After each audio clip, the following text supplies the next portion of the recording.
Pai, no vídeo anterior a gente estava falando sobre Harry Potter, né? No discurso poético do Aristóteles. Agora eu queria que você falasse um pouco do discurso retórico.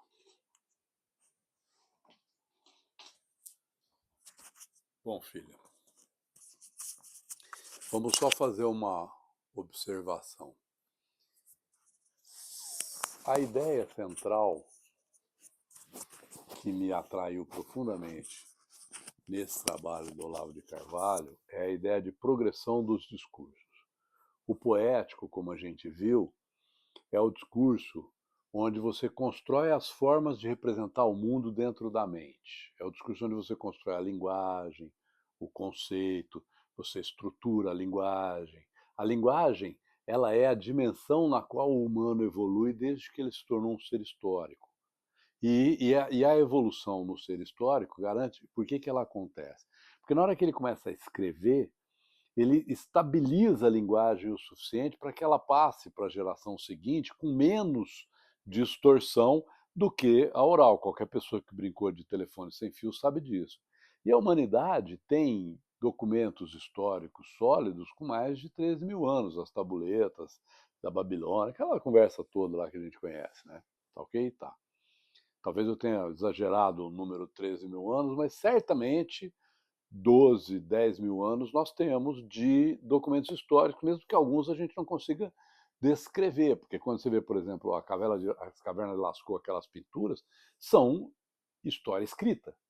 Elas ainda não são escritas é, é, no nível da independência da linguagem, mas você vê a expressão do bisão, você vê aqui na pedra, lá, pedra furada, aqui na coisa, você vê, aqui no Piauí, lá na Nier de Guidon, você vê a expressão do cara, não é?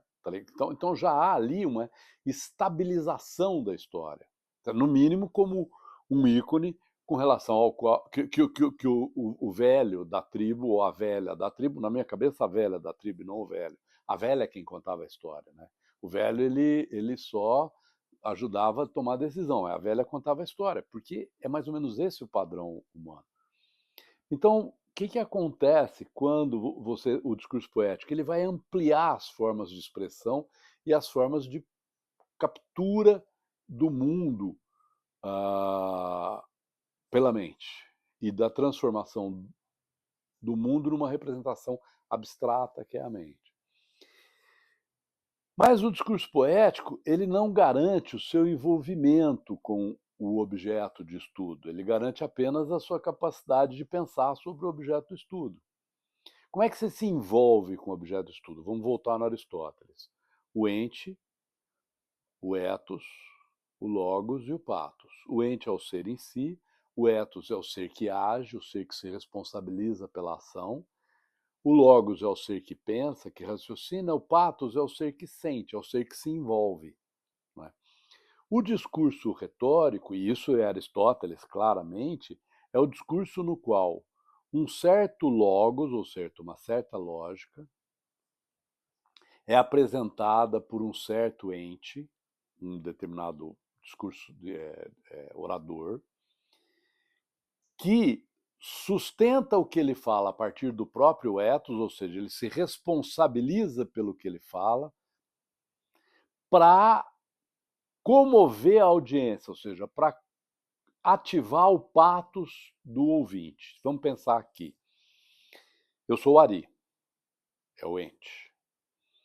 Qual é o meu ethos nessa nossa conversa? O psicólogo, o pai, o católico, o especialista em neurologia, o especialista em linguística. O meu ethos é aquilo que eu uso para ancorar o que eu estou dizendo. Qual é o meu logos? É um determinado raciocínio. E o que eu pretendo? Convencer você ou o meu assistente, o nosso assistente aí, você que está do lado de lá da câmera ouvindo essa pataquada toda, de uma determinada ideia. Convencer você a aderir à minha proposta. E a minha proposta é: vamos entender a profundidade do discurso antes de pensar se a gente vai dar para a criança ou não, e vamos dar para a criança o alimento no nível que ela está. Então, por exemplo, vamos dar o nível poético para a criança, estando juntos para que o nível retórico do discurso do Harry Potter, por exemplo, ou do Mágico de Oz, ou... Pode falar. Só uma retomada. No vídeo anterior, a questão central é como é que a gente faz com essa literatura que parece trazer coisas que a gente não deveria ensinar para os nossos filhos. Por exemplo, o mal é bem. A Malévola, no filme da Disney, aparece como uma bruxa vítima de determinadas circunstâncias, né? Ela não é má, né? Então não há mal. Tá. Ok, vamos retomar. No nível poético, o que a gente constrói é justamente essas representações. Mas essas representações, quando elas são apresentadas como um discurso, por exemplo, quando eu passo o filme e você assiste, não é o nível poético que vai te afetar. O que vai te afetar é o nível retórico. É o tanto que aquilo desperta o seu sentimento. Por exemplo, a sua simpatia pela Malévola, ou a sua simpatia pelo Harry Potter, a sua antipatia pelo Draco Malfoy, ou sua antipatia pelo Gollum do Senhor dos Anéis, ou sua simpatia pela Aurora, tá certo? E assim por diante, não é? Então, o que acontece no nível retórico? Se lá no nível poético você tem a construção de um determinado mundo que apresenta uma certa similaridade, uma possibilidade de conexão com o mundo que você vive, conheço o coração da primavera e o dom secreto do seu sangue verde.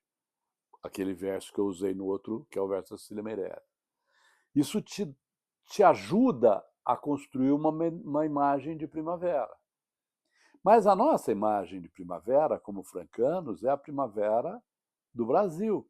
Ela é em setembro, as flores aqui são flores do tipo café, por exemplo, a flor do café. Você já entrou num cafezal com florada e sentiu o cheiro da flor do café. O Vinícius de Moraes morava em Paris quando ele compôs um poema que virou uma música, né? As flores de abril, os ares de anil, o mundo se abriu em flor. Não chora, meu viu, que as flores de abril não querem saber de dor. Esse poema dele é um poema lindo sobre como a primavera discute, fornece formas da gente pensar na alegria para a gente não chorar. Só que ele morava em Paris, então a primavera dele é em abril. E são flores diferentes das nossas. Em Paris não tem flor do café, por exemplo. Tá certo? Então, o que acontece? O nível poético, ele constrói esse nível abstrato. Mas ele tem um nível retórico. Essa música do Vinícius, veja, as flores de abril, os ares de anil, o mundo se abriu em flor. Não chora, me ouviu? As flores de abril não querem saber de dor. Ele está querendo convencer você a não chorar e aproveitar a beleza da primavera em Paris. Eu, por exemplo, quando eu ouvia essa música, quando eu era menino, porque eu sempre achei o Vinícius de Moraes espantosamente comovente, né? Eu acho ele talvez o poeta mais talentoso da língua portuguesa. Não o poeta mais sofisticado, mas talvez o mais talentoso. Quando eu ouvia essa música, eu falava, caramba, mas... Até que eu entendi que ele morava em Paris quando ele fez a música, e que em Paris a primavera é em abril, enquanto no Brasil a primavera é em setembro. Percebe? Quer dizer, a música me comovia. A música, o Vinícius sempre me comoveu, ou seja, ela movia a mim, me comovia, eu me movia no sentimento da música. A música despertava o meu patos. O que a música afetava em mim era no nível retórico. A música trazia um discurso sobre as flores da primavera, vamos falar abstratamente. As flores da primavera devem te alegrar. Não chore, estamos na primavera. Digamos que o logos fosse esse. Mas tem a melodia, que eu acho que é do Toquinho, tem a poesia, que é do Vinícius, ela é em português, ela não é em francês. E principalmente, ela comovia, ou seja, ela despertava o meu patos, a minha emoção, o meu sentimento. Ela era um fenômeno retórico. Ela me engaja, a música, a letra da música me engaja, ok? E aí eu acho que a gente tem um problema muito sério quando a gente pensa nos nossos pais. Por quê? Nos nossos filhos, desculpa. Você vai se lembrar disso também. Quem que vai engajar seu filho em que tipo de discurso? Quem que vai engajar seu filho em que tipo de representação? Por exemplo, para mim, que sou um velhote, assisti Malévola, aquele com a Angelina Jolie, em que a Malévola se comove com a Branca de Neve e qualquer coisa assim, porque ela tem uma relação com a Branca de Neve e tal, é uma maneira muito interessante de pensar. Branca de Neve não, a Bela Adormecida. É uma maneira muito interessante de pensar a Bela Adormecida, ok? Bárbaro. Mas, para uma criança de 7 ou 8 anos, não é uma maneira interessante de pensar sobre a Malévola. Porque fica parecendo que o mal que ela causa não é tão mal assim, porque ele vem de um sofrimento que ela sofreu lá na infância, quando ela era criança pequena, lá em Barbacena, qualquer coisa desse tipo. E fica parecendo que o mal que ela causa, portanto, é desculpável. Opa, peraí. Aí já. Eu não quero que uma criança de 10 anos comece a pensar uma coisa. Eu não quero uma criança de 14 anos pensando uma coisa dessa. Porque ela não vai ter critérios de vivência suficiente, ela não vai conhecer bondade e maldade em número suficiente para perceber que isso é uma metáfora sobre um nível muito sofisticado do pensamento sobre o bem e o mal. Então, no nível retórico, eu tenho um incômodo profundo com essa falta de cuidado com o alimento que nós damos para os nossos filhos. E aí, vou dar um exemplo específico do mesmo tipo de literatura, que também pode gerar perigos assim, mas que é uma literatura muito mais cuidadosa no nível retórico, são as Crônicas de Nárnia. As Crônicas de Nárnia, elas têm esse nível fantasioso do Harry Potter, e elas podem comover o leitor na direção, por exemplo, da parte ruim. Na Crônica de Nárnia, você tem o leão, que representa que é o C.S. Lewis, que é um autor, inclusive católico, se não me engano. Não, protestante. Um ator cristão, né? Mas um ator que estava escrevendo, inclusive, uma obra, uma literatura moral, como, por exemplo, as fábulas de La Fontaine ou as fábulas de Esopo, ok? Tem uma literatura moral, uma literatura que tem essa função retórica, né? De apresentar um conhecimento através da metáfora, mas de comover você durante o conhecimento usando a metáfora, né? As Crônicas de Nárnia também podem ser lidas com tanta maldade ou heresia, não importa o nome que você dê isso, quanto Harry Potter. E nesse ponto, assim como O Senhor dos Anéis. O Tolkien é extremamente católico. E o Tolkien era católico. E O Senhor dos Anéis, que eu acho uma obra fabulosa, particularmente, eu acho uma obra. Vou agora arrumar problema com a maior parte dos leitores e críticos literários. Eu acho O Senhor dos Anéis inferior ao Harry Potter. Eu acho o Harry Potter melhor. Eu acho o Harry Potter. Não só porque é mais gostoso de ler. Por exemplo, a gente falou sobre isso no outro vídeo. O bruxo mais poderoso do universo do Harry Potter é a Molly Weasley, é a mãe. para mim, isso é... E eu nem acho que a Rowling fez isso de propósito. Acho que ela nem percebeu. É uma coisa que saiu da cabeça dela. A Lilian Potter é a principal heroína do coisa, porque ela morre para proteger o filho. Tá legal? Ela, o Voldemort não consegue vencê-la, tá certo? Quer dizer, é como se a Jocasta fosse a grande heroína da história do Édipo, e não o Laio, que fosse o grande... Né? É como se a Jocasta fosse uma heroína da história do Édipo. Quer dizer, eu acho o Harry Potter, ele tem uma quantidade de níveis de profundidade de leitura, no meu modo de entender, maior do que o Tolkien, apesar do Tolkien ter algumas aberturas poéticas interessantes, que nem o Tom Bombadil, os Entes, que são aberturas poéticas, muito janelas para outros mundos interessantes, como esse tipo de literatura sempre tem.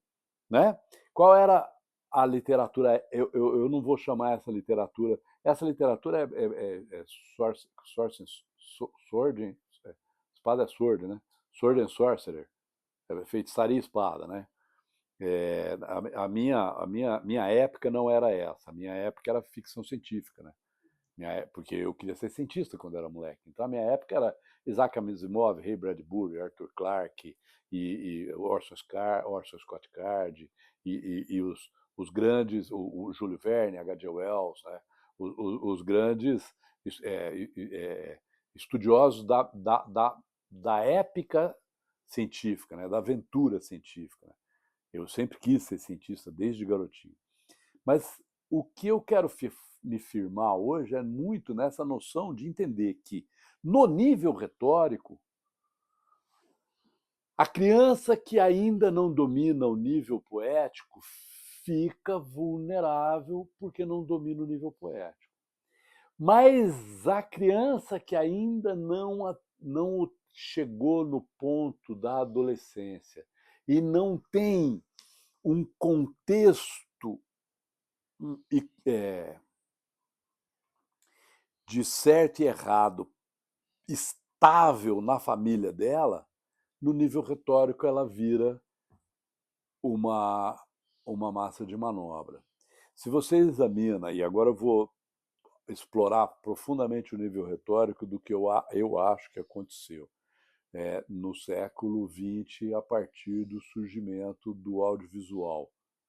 A partir do surgimento do audiovisual, o audiovisual começa com o cinema, Griffith, Eisenstein, os pioneiros lá, né? Charles Chaplin, assim, você sabe que eu sou um cinéfilo, né? Então, o audiovisual ele começa a construir uma possibilidade de engajamento passivo do espectador que se torna uma ferramenta poderosíssima na mão da propaganda. O que é a propaganda? A propaganda é fundamentalmente um mecanismo retórico, é despertar o seu patos ou a sua paixão por algo para fazer você fazer algo que eu quero, comprar alguma coisa. A minha geração, década de 90, come cereal por causa disso. A sua geração come cereal por causa da propaganda. Na minha geração, a propaganda audiovisual... O que acontece quando você quando você descobre uma ferramenta de manipulação de massa? Qualquer uma. Vamos pensar na imprensa de Gutenberg, tá certo? Você ampliou com a imprensa de Gutenberg, com a prensa de Gutenberg, você ampliou o alcance da Bíblia. Ao ampliar o alcance da Bíblia, o que começa a aparecer naturalmente? O interesse político e econômico de usar aquele mecanismo. Por exemplo, a Bíblia escrita à mão ela era muito cara. Eu contei aquele exemplo da Biblioteca de Alexandria, né? Quando a Biblioteca de Alexandria pegou fogo, acho que século IV, por aí, muita gente fala assim, os cristãos fizeram cópias dos livros cristãos, da literatura judaica cristã que tinha na Biblioteca de Alexandria e da literatura grega que tinha na Biblioteca de Alexandria. E a visão bobinha, né, essa visão primitiva desses marxistas bobinho, é de que os cristãos censuraram as cópias e fizeram as cópias do que interessava para eles e não copiaram as outras. Mas se você examina isso do ponto de vista econômico, o que acontece é que os cristãos naquela época eram o único grupo cultural estável o suficiente para ter pergaminho, porque eles eram economicamente organizados. E eles eram seres da palavra, do livro, como os judeus. Eles eram os judeus da época. Então, como eles eram dos livros, eles tinham pergaminho, eles tinham copistas e todos eram letrados. Então, eles fizeram o quê? Eles tinham pergaminho para fazer as cópias. Isso fez com que sobrevivesse da Biblioteca de Alexandria as obras que eram valiosas para os cristãos. E eles copiaram as obras na ordem de valor deles. Ah, eles censuraram? Não, amigo, eles mantiveram viva a herança deles. E só mantiveram vivo de outros povos o que era sobra. Porque é assim que o sistema econômico funciona. Você prioriza e gasta o orçamento naquilo que é mais importante. Tá legal? Então, a leitura econômica é importante para entender esse tipo de coisa. Bom, o que aconteceu no século XX? Terminado a Primeira Guerra Mundial, despertou a serpente, que é o totalitarismo que apareceu em, no mínimo, 4 versões: Stalin, Hitler, Mussolini e os militares japoneses. Ok? 4 versões diferentes. Extremamente sanguinário. Embora o fascismo italiano tenha sido muito sanguinário, foi o que menos matou. Os japoneses mataram 7 civis para cada soldado que eles perderam. Os alemães, 6. E os soviéticos, os russos, 6. Eu não sei se o número está exato esse, mas é um negócio assombroso. Civis, não é que eles mataram outros soldados inimigos, eles mataram civis. O totalitarismo despertou a cobiça e a possibilidade do uso da propaganda para manipular pessoas. A propaganda nazista, a máquina de propaganda nazista, a máquina de propaganda comunista, a máquina de propaganda japonesa no âmbito japonês, tá legal?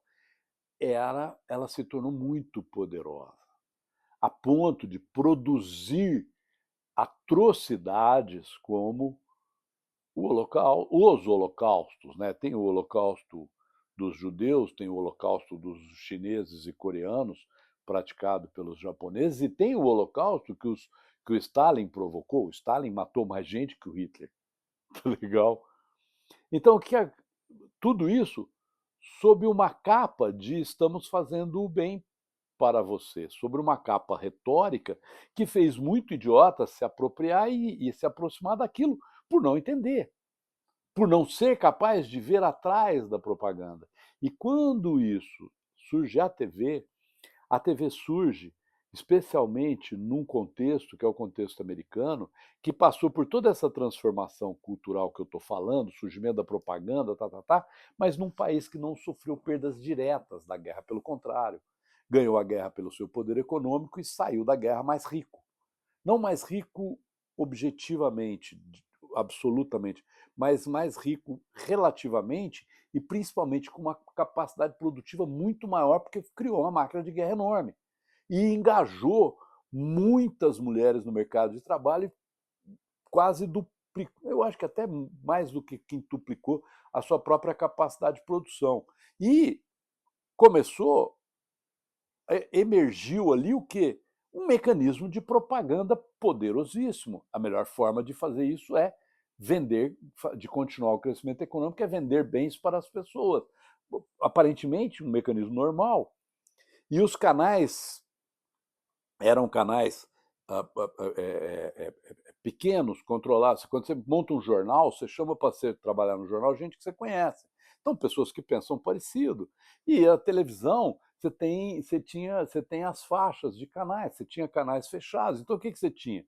Você tinha, sei lá, 5 ou 6 grandes, como no Brasil, vamos pegar o Brasil como exemplo. Você tinha a Rede Globo, a Rede Tupi, Na verdade, era a TV Globo, a TV Tupi, a TV Excelsior, a TV Record.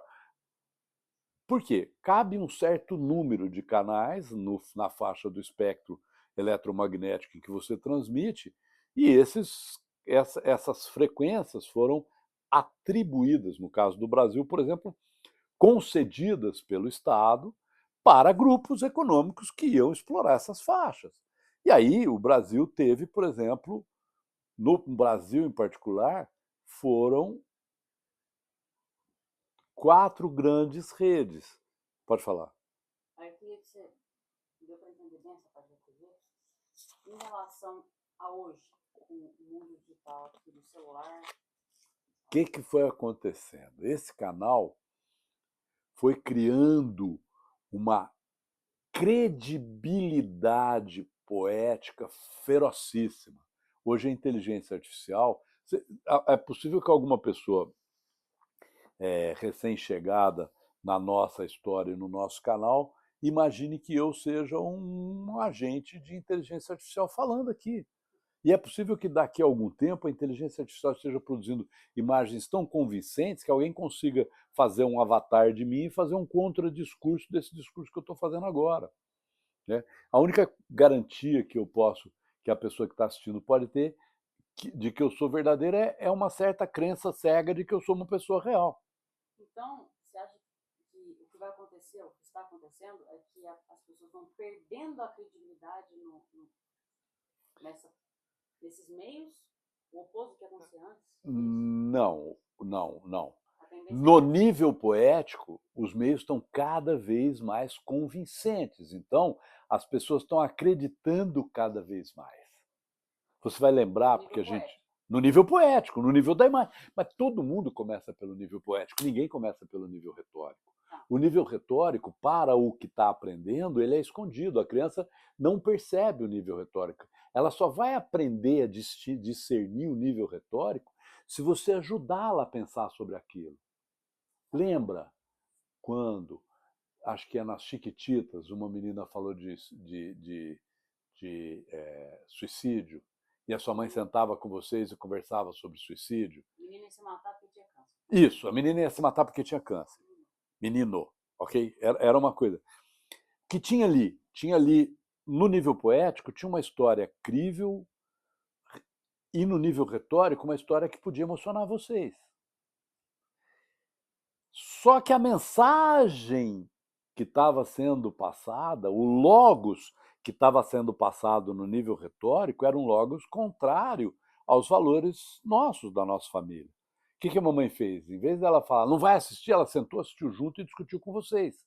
Quer dizer, ela transformou o logos, ela atuou no logos. Porque o nível retórico ele vai ativar o patos, e aí você compra o logos sem discutir. Você compra o Logos sem discutir. Ontem uma pessoa me perguntou assim, para usar um exemplo.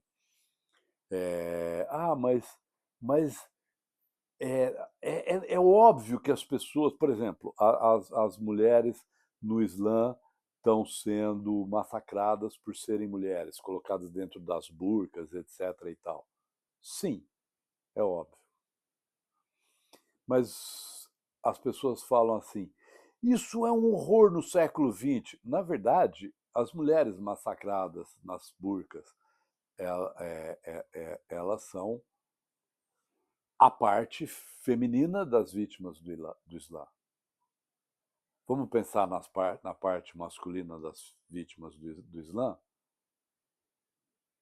Os meninos que estão aprendendo a se explodir para ir para o céu, eles também são vítimas do Islã. E embora não estejam sendo oprimidos pelas burcas, eles estão sendo suprimidos pelas bombas. A tragédia é igual. A tragédia é maior porque elas são mulheres? Não, a tragédia é horrível delas serem mulheres. Mas a tragédia é horrível deles serem homens. E quando você coloca essas duas coisas, esses dois negócios na balança, vamos definir um número, vamos pensar como é que a gente compara isso. Mas as mulheres sempre sofreram violência por serem mulheres. Não, sempre sofreram violência por serem mais fracas, fisicamente. Violência é um fenômeno físico. Fisicamente, se qualquer mulher entrar numa briga com qualquer homem, ela vai apanhar com muita probabilidade. Talvez a Ronda Rousey consiga derrotar o Chaves. Tá legal? Talvez. Aquela Gina Carano lá, falaram que uma vez ela bateu no. Talvez, mas é talvez, velho. Tá certo? Por quê? Porque a estrutura mecânica do corpo feminino e a estrutura mecânica do corpo masculino dão, obviamente, uma vantagem para a força do corpo masculino. E aí começa no nível, mas no nível poético, parece que é um mundo que oprime as mulheres. E sem dúvida nenhuma, há uma bizarra quantidade de mulheres oprimida, claro. E assim, é maior do que menor, aí é uma discussão que a gente pode pôr. Mas também é uma quantidade bizarra de homens oprimidos. O que há é uma quantidade bizarra de fracos oprimidos. Fracos, tanto faz a ordem. Para nós católicos, quem são os fracos? O calcanhar de Nossa Senhora que a serpente tenta ficar mordendo, que o capeta pega para botar na fornalha dele. Percebe? Os fracos são aqueles que os maus, os que usam o poder temporal, lembra, poder temporal, poder político é o poder de matar, e sair livre, o poder econômico é o poder de escravizar e sair livre.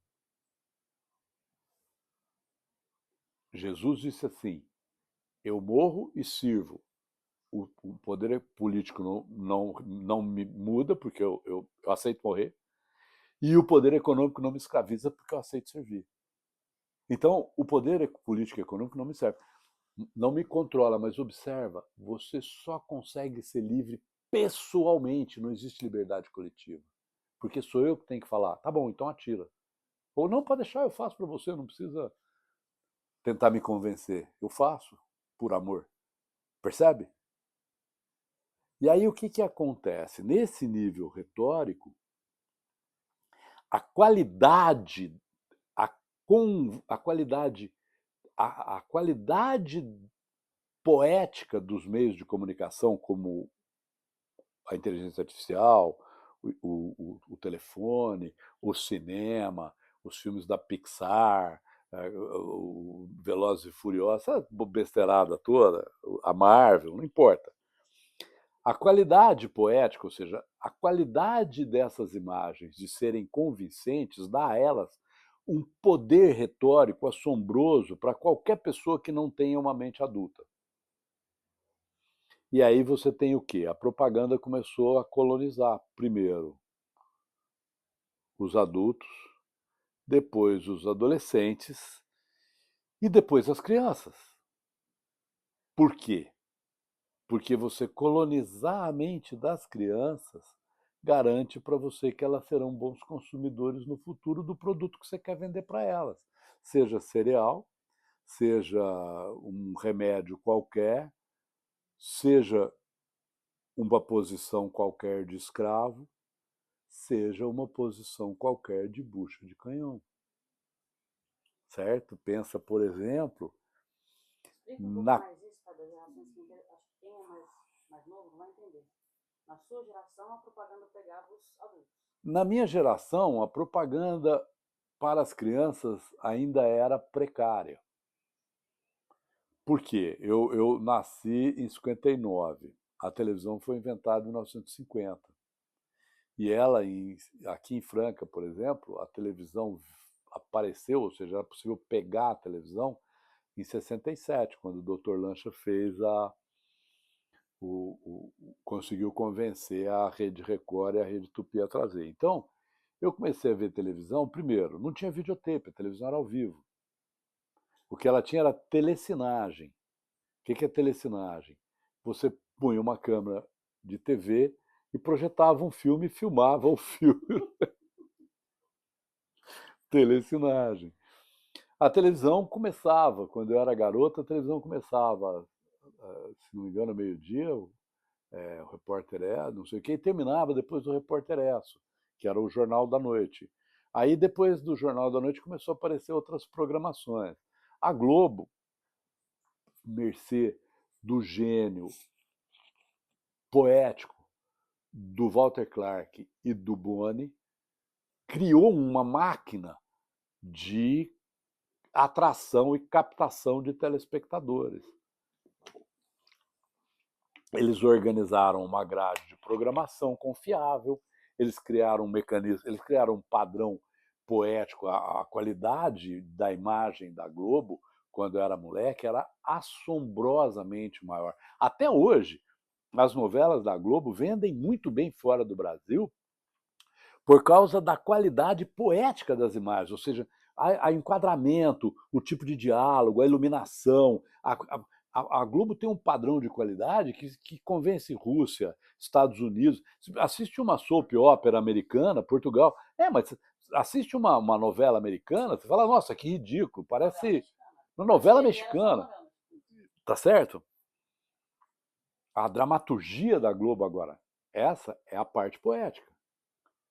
Tá certo? Quando você vai para o nível retórico e vê o discurso da Globo, o discurso lógico da Globo, era um discurso totalitário, que defendia os milicos, que defendia a ditadura militar. Quando a ditadura militar caiu, começou a defender o dono do poder. Hoje defende o dono do poder atual.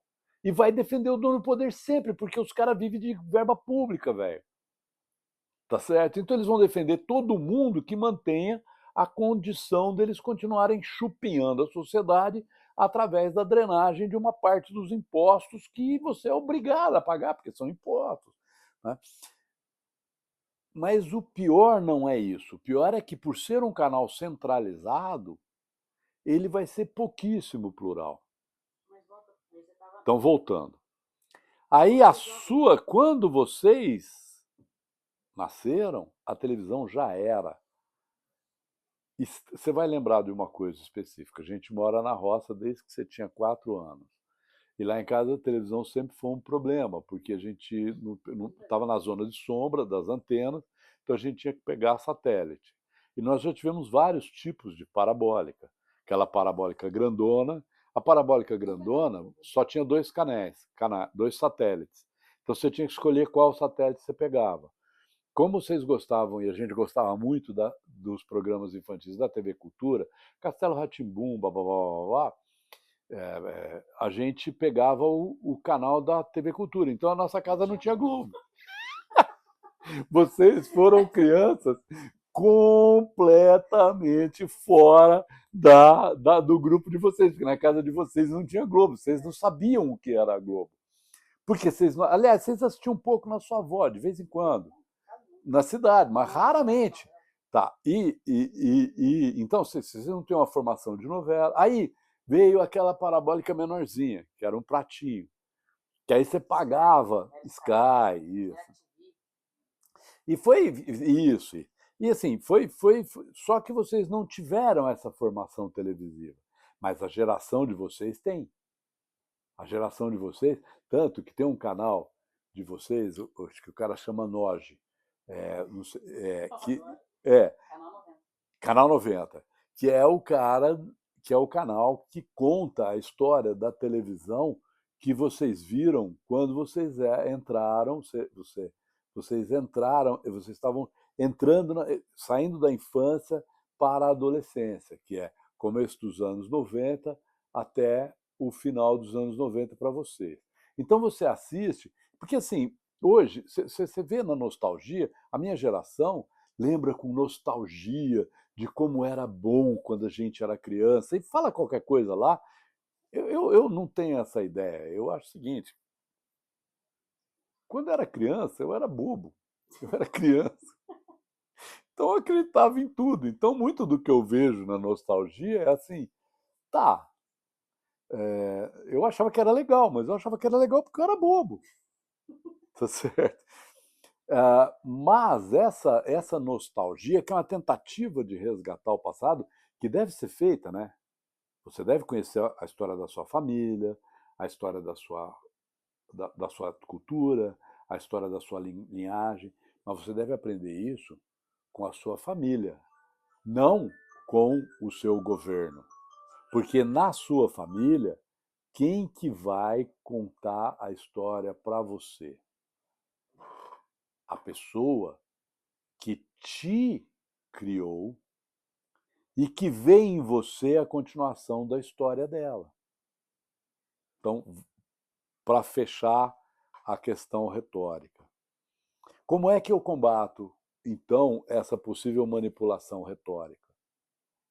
E a gente vai falar sobre isso no próximo vídeo.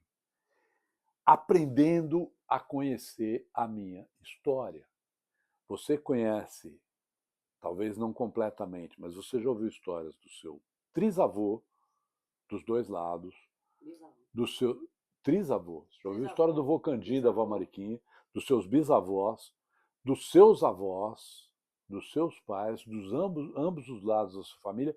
E você já ouviu a história de ancestrais antiquíssimos como Moisés, Abraão, Jacó, Jesus, Santo Agostinho, São Bento, que são os seus ancestrais culturais.